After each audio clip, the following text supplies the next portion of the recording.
Hi Audrey, this is Porky with my online management assignment. I'm basically sort of like following all the requirements that you have listed in the paper. We looked at all these 5 areas in the following video, and essentially sort of I was hoping to have the job done quickly, but of course life is not like that.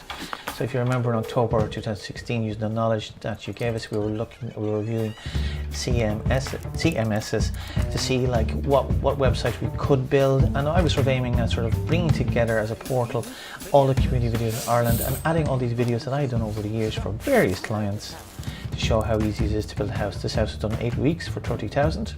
That was one of the ideas. So I looked at passive collection, these websites, and then trackers, and then I sort of looked at the YouTube analytics, and I had been doing that for a year and discovered even though it's quirky and not, you know, it's not accurate and it's not perfectly accurate, but this information here gave me the idea of how to bring a video from 0 to 2,000 views quickly.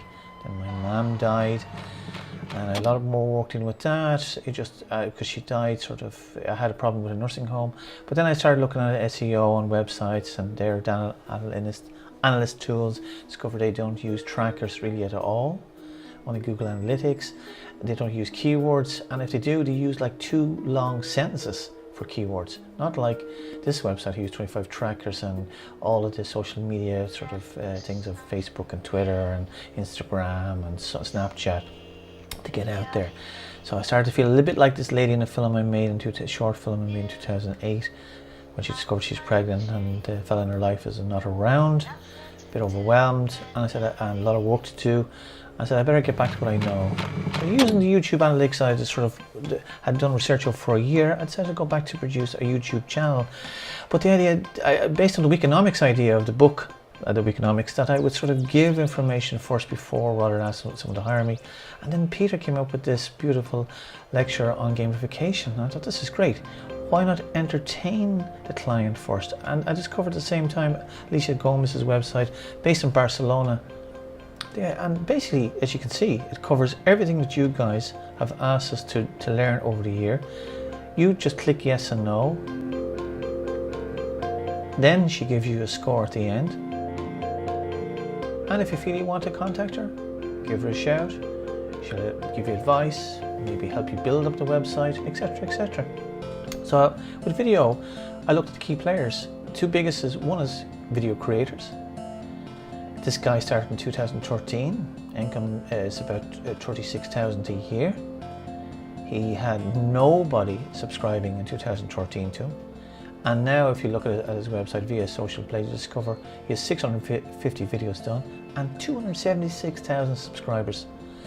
So I had a quick look at his website to see what he does in terms of keywords, and there wasn't one to be found, which I thought was unusual. I did type in content and I discovered under meta description something similar to keywords, but oddly enough they weren't listed under the keyword tag. So then I decided, just as curiosity, because I learned something about Google, which I'll cover in a second, how they scan websites for text, to take out the page style, to look at the headers and what the emphasis was, like had he got one big one and then a smaller one, and he didn't follow that rule either, which I thought was unusual, because I learned that Google, the way they do it is they scan the top 25% of the website and the bottom 25, and they don't really scan the middle, and they read it from the text that they see in there, they'll rank your page, and this guy doesn't follow that rule either. So, but I was curious, so I decided to look at the second biggest player. Now this guy is huge. He started earlier. He's about 31 million video views and 375,000 subscribers. He's 11,000 in the world, and he earns, in terms of out of like $1 billion, and he earns that income. Now here's a little bit about him. This is his page. January 1st, we had 47 subscribers, right? Okay. What did you have July 1st? How many subscribers you had July 1st? 1,000. 1,000 subscribers. Okay. How many do you have now?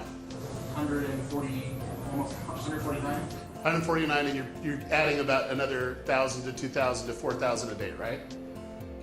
So then I went on his website again, DerralEves.com, and he does use keywords, not that many, which was really a surprise, but they're there. So he is using SEO. But again, I got the feeling with this website, this is sort of just a calling, a page of trust, as it were.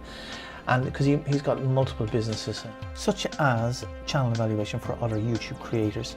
But I decided to look at, for the website, what keywords were being used via Google AdWords and found these results, which I downloaded in an Excel spreadsheet, which will be attached in the appendix. But the key thing to remember is that the YouTube channel SEO is more important.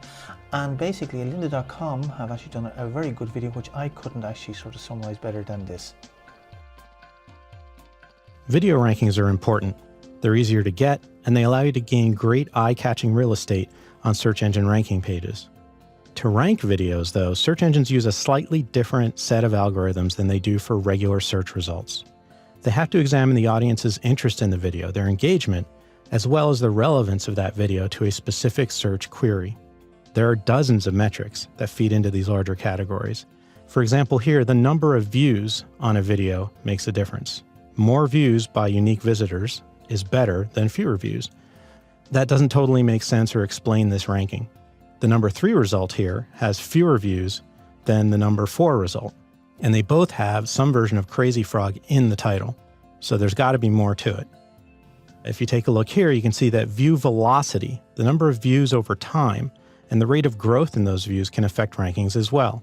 If you take a careful look at the graphs on the right-hand side here, you can see that the number 1 video has very steady growth, and the growth rate is increasing over time. It's only just started to top out. The number 2 video, you can see has a few bumps, but it's clearly starting to level out. And if you look at the video down towards the bottom, you can see it's bumpy, but it's clearly leveled out. And these are subtle differences because we're dealing with tens of thousands, hundreds of thousands of views, but you can see the part that this is playing. Next is view quality. Are people actually watching the whole video? That matters a lot, and I can't show you statistics on that here because YouTube doesn't make those available to the public. Only the owner of the video has it, but you can look at your videos and see the average amount of time that people are watching. User interaction with the video. So comments, shares, thumbs up, actual engagement and conversation around the video in the comments are all things that can show the impact your video is having on the audience. Favorites on some video networks are particularly powerful. But again, it's not as keyword optimized, but it still outranks number 4, which only has 67 favorites and fewer comments and fewer likes and dislikes.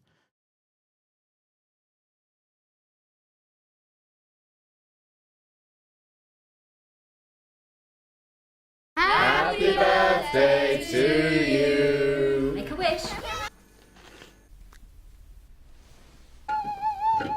Granny. Hello. Have you done your homework? Adam. For a general strike. Here it comes. Violent clashes with Live ammunition against. Deserve to get shot. Have a nice day at school. air strikes on rebel position. We are going to stay. What's happening?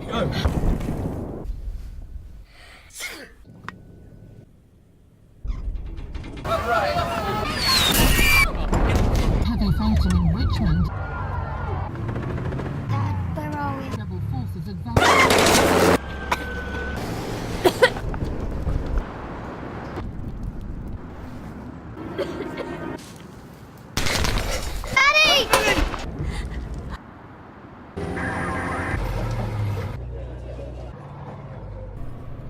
Happy birthday to you. Make a wish, darling.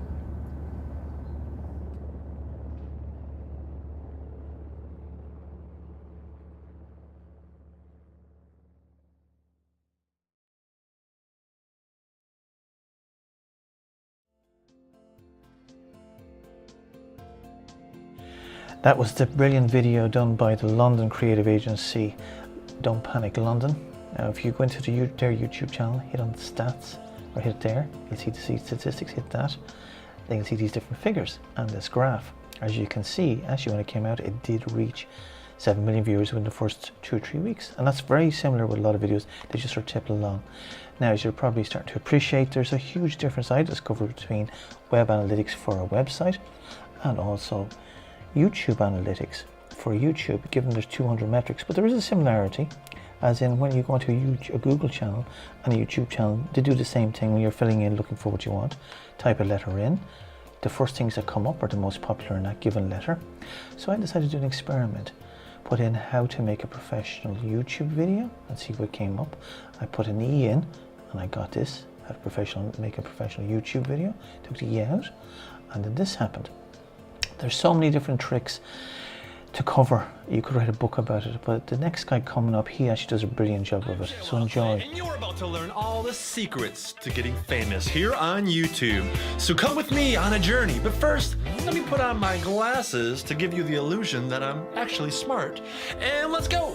Secret number 26, jump cuts. The more jump cuts you have, the better, because everybody has super short attention spans and you need to keep them interested. All right, so you've got an irresistible thumbnail and title, but you're not getting any views. What's going on? Well, YouTube is not showing your video to anybody. First of all, you have no hope of getting on YouTube's homepage. That is reserved exclusively for people who are not YouTubers, oddly enough. So you're never gonna end up there, so we need a different strategy. And that different strategy is to show up in search. And how do you do that? We are gonna spam your tags in the title, in the description of your video, and then down in the tag section. All right, so you've done that, but yet you're not still showing up in search. What's going on? Well, YouTube's algorithm only wants you to be popular if you're already popular. But that's kind of a catch-22, huh? You see, if you upload a video and it doesn't get a lot of views or watch time in the first 72 hours, this isn't popular enough, we're chucking it out of here. But if you're already popular, it doesn't even matter if the video is good or not. If it gets a lot of views in the first 72 hours, it's gonna be pushed up.